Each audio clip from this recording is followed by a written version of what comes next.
Pope Francis this morning at the Vatican getting ready to mark the first anniversary of his papacy. This week, he's been called a Catholic rock star, pumping new life into the church right when it seemed to need it most. So what's next? The roundtable weighs in after ABC's David Wright. At the start of Lent last year, Jorge Mario Bergoglio was just a face in the crowd. Today, Pope Francis is the most talked about person on the World Wide Web, almost single-handedly redefining the Catholic brand. I think he's done a lot to shake up things. Seems to be very popular, and I like him. According to a new Pew poll, 85% of Catholics view him favorably. 71% see major change. He's kind of a rock star, Time's Person of the Year, the cover of Rolling Stone. Now there's even a Francis fanzine.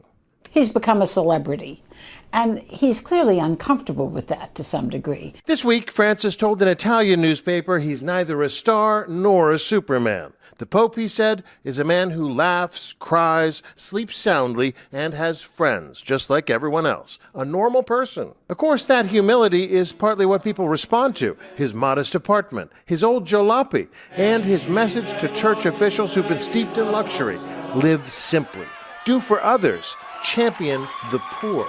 He's not asking us to change the teachings of our church, but he is saying, let's not get so pigeonholed. He's kept the hard line on contraception and abortion, but asked about gay priests, he famously said, "Who am I to judge?" The church still vehemently opposes gay marriage, but just this week, Francis signaled an openness to the idea of civil unions. I'm a gay man, so I never felt like I had a spiritual home in my growing up. Right. So I feel very welcome here. But plenty of other constituencies remain skeptical. This week, survivors of priestly sexual abuse were outraged by his remark that the church is unfairly under attack. Many women, too, are eager to see major reforms. The big change I'm looking for from this Pope is how he puts his words into actions. According to the Pew poll, the Francis effect hasn't yet translated into higher attendance in church, but it's early days. His first time as Pope leading this season of sacrifice. For many, a welcome change. For this week, David Wright, ABC News, Los Angeles.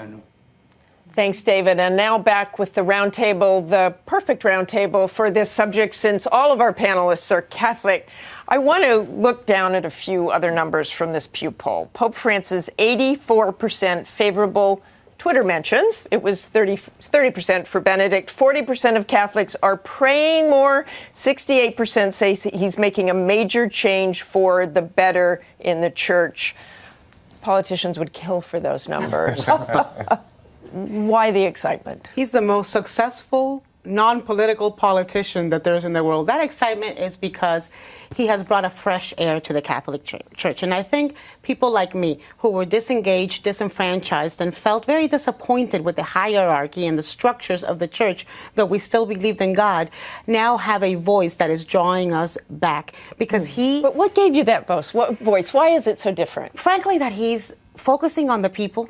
He's focusing on what the church should focus on, serving the poor, serving the needy, that he's being inclusive, not exclusive. He's not being judgmental. He's just asking people to be part of the church family, and that he's leading by example. He's talking about income inequality, yes, but he's also gotten rid of the throne and gotten rid of the pride of slippers and lives in humility. So he talks the talk, he walks the walk, and you know what else? He likes people. I think that's making a huge difference. I would also say that, him being Latino and Hispanic that kind of having somebody kind of got you going on that. Pretty good. But Peggy, is this just rhetoric, some of it? Or is there really going to be a change? Do you see a future of change? I see a change in the tone and feel of things. I think Francis's two predecessors, John Paul and Benedict, felt, because of the pressures of various emerging questions, that they had to stand as the church in contradiction to modernity in the modern world. They did that. This Pope says, no, I don't stand in contradiction to, we embrace. This Pope, it seems to me, is back. The greatest teaching of Jesus Christ was the Beatitudes. Blessed are the poor. That's where the Pope puts his embrace in the poor in many ways, the lonely, the imprisoned.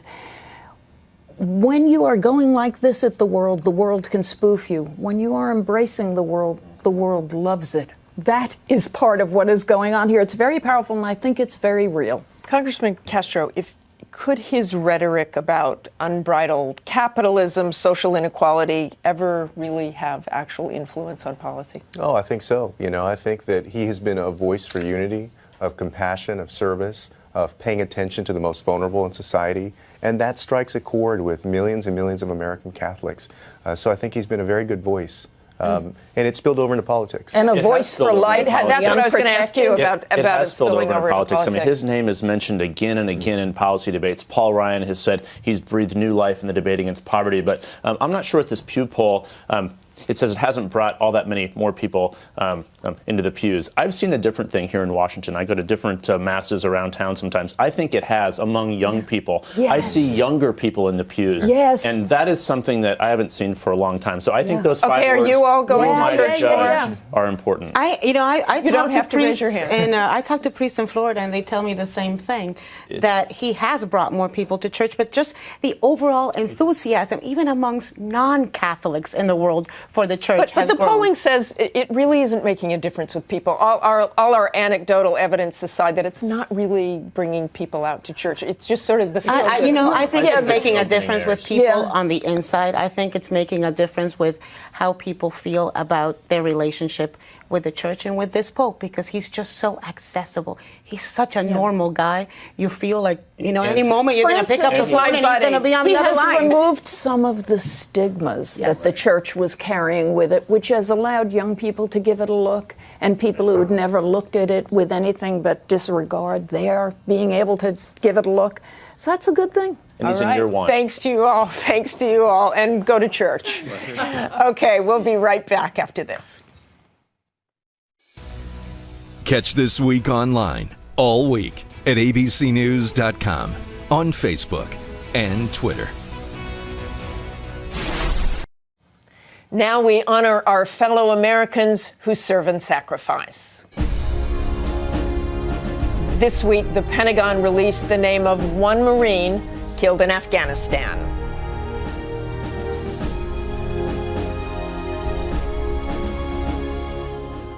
That's all for us today. Thanks for sharing part of your Sunday with us.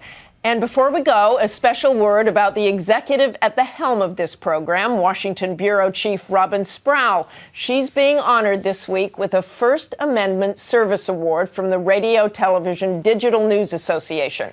I'll be there to introduce her for this well-deserved salute. Congratulations, Robin. Don't forget World News with David Muir tonight, and have a great day.